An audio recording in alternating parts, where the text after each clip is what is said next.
बिस्मिल्लाहिर्रहमानिर्रहीम। अस्सलाम वालेकुम।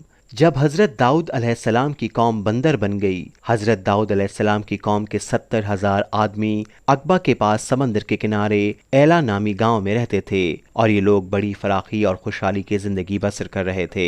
अल्लाह ताला ने उन लोगों का इस तरह इम्तिहान लिया कि हफ्ते के दिन मछली का शिकार उन लोगों पर हराम फरमा दिया और हफ्ते के बाकी दिनों में शिकार हलाल फरमा दिया, मगर इस तरह उन लोगों को आजमाइश में मुब्तला फरमा दिया कि सनीचर के दिन बेशुमार मछलियां आती थीं और दूसरे दिनों में नहीं आती थीं। तो शैतान ने उन लोगों को ये हीला बता दिया कि समंदर से कुछ नालियां निकाल कर खुश्की में चंद हौज बना लो, और जब सनीचर के दिन उन नालियों के जरिए मछलियां हौज में आ जाएं तो नालियों का मुंह बंद कर दो और इस दिन शिकार न करो, बल्कि दूसरे दिन आसानी के साथ उन मछलियों को पकड़ लो। उन लोगों को ये शैतानी हीलाबाजी पसंद आ गई और उन लोगों ने ये नहीं सोचा कि जब मछलियां नालियों और हौजों में मुकीद हो गईं तो यही उनका शिकार हो गया।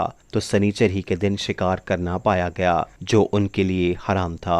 इस मौके पर उन यहूदियों के 3 गिरोह हो गए। नंबर 1, कुछ लोग ऐसे थे जो शिकार के इस शैतानी हीले से मना करते रहे और नाराज व बेजार होकर शिकार से बाज रहे।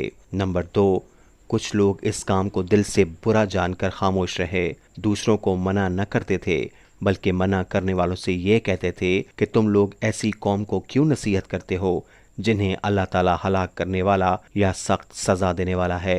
नंबर 3, कुछ वो सरकश व नाफरमान लोग थे जिन्होंने हुक्म खुदाबंदी की एलानिया मुखालफत की और शैतान की हिलाबाजी को मानकर सनीचर के दिन शिकार कर लिया और इन मछलियों को खाया और बेचा भी। जब नाफरमानों ने मना करने के बावजूद शिकार कर लिया तो मना करने वाली जमात ने कहा, अब हम इन मुइस्सतकारों से कोई मेल मिलाप न रखेंगे। चनाचे इन लोगों ने गांव को तकसीम करके दरमियान में एक दीवार बना ली और आमदरफ्त का एक अलग दरवाजा भी बना लिया। हजरत दाऊद अलैहिस्सलाम ने गजबनाक होकर शिकार करने वालों पर लानत फरमा दी। इसका असर ये हुआ कि एक दिन खताकारों में से कोई बाहर नहीं निकला तो उन्हें देखने के लिए कुछ लोग दीवार पर चढ़ गए तो क्या देखा कि वो सब बंदरों की सूरत में मस्क हो गए हैं। अब लोग इन मुजरिमों का दरवाजा खोलकर अंदर दाखिल हुए तो वो बंदर अपने रिश्तेदारों को पहचानते थे और उनके पास आकर उनके कपड़ों को सूंघते थे और ज़ारो ज़ार रोते थे, मगर लोग उन बंदर बन जाने वालों को नहीं पहचानते थे।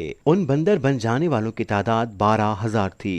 ये सब 3 दिन तक जिंदा रहे और इस दरमियान में कुछ भी खा पी न सके, बल्कि यूं ही भूखे प्यासे सब के सब हलाक हो गए। शिकार से मना करने वाला गिरोह हलाकत से सलामत रहा और सही कौल ये है कि दिल से बुरा जानकर खामोश रहने वालों को भी अल्लाह ताला ने हलाकत से बचा लिया। इस वाक़े का अजमाली बयान तो सूरह बकरा की इस आयत में है, और बेशक ज़रूर तुम्हें मालूम है तुम के वो जिन्होंने हफ्ते में सरकशी की तो हमने उनसे मना फरमाया कि हो जाओ बंदर धुतकारे हुए। और मुफस्सिल वाक़या सूरह अराफ में है जिसका तर्जुमा ये है, और उनसे हाल पूछो इस बस्ती का कि दरिया किनारे थी जब वो हफ्ते के बारे में हद से बढ़ते, जब हफ्ते के दिन उनकी मछलियां पानी पे तैरती उनके सामने आती और जो दिन हफ्ते का न होता न आती। इस तरह हम उन्हें आजमाते थे उनकी बेहुक्मी के सबब। और जब वो उनमें से एक गिरोह ने कहा, क्यों नसीहत करते हो इन लोगों को जिन्हें अल्लाह हलाक करने वाला है या उन्हें सख्त अजाब देने वाला है, बोले तुम्हारे रब की हुजूर माजरत को और शायद उन्हें डर हो। फिर जब वो भुला बैठे जो नसीहत उन्हें हुई थी हमने बचा लिए वो जो बुराई से मना करते थे और जालिमों को बुरे अजाब में पकड़ा बदला उनकी नाफरमानी का। फिर जब उन्होंने ममानियत के हुक्म से सरकशी की हमने उनसे फरमाया हो जाओ बंदर धुतकारे हुए। शैतानी हीलाबाजियों में पढ़कर अल्लाह ताला के अहकाम की नाफरमानियों का अंजाम कितना बुरा और किस कदर खतरनाक होता है, और खुदा के नबी जिन बदनसीबों पर लानत फरमा दें वो कैसे होलनाक अजाब इलाही में गिरफ्तार होकर दुनिया से नेस्तो नाबूद होकर अजाब नार में गिरफ्तार हो जाते हैं और दोनों जहां में जलील ख्वार हो जाते हैं। नाउजुबिल्लाह मिना। असहाब एला के इस दिल हिला देने वाले वाक़े में हर मुसलमान के लिए बहुत बड़ी इबरतों और नसीहतों का सामान है। काश इस वाक़े से मुसलमानों के क़ुलूब में खौफ खुदाबंदी की लहर पैदा हो जाए और वो अल्लाह और रसूल की नाफरमानियों की पगडंडियों में भटकने से मुंह मोड़कर सिरात मुस्तकीम की शाहराह पर चल पड़ें और दोनों जहानों की सरबुलंदियों से सरफराज होकर एजाज़ व कराम की सल्तनत के ताजदार बन जाएं।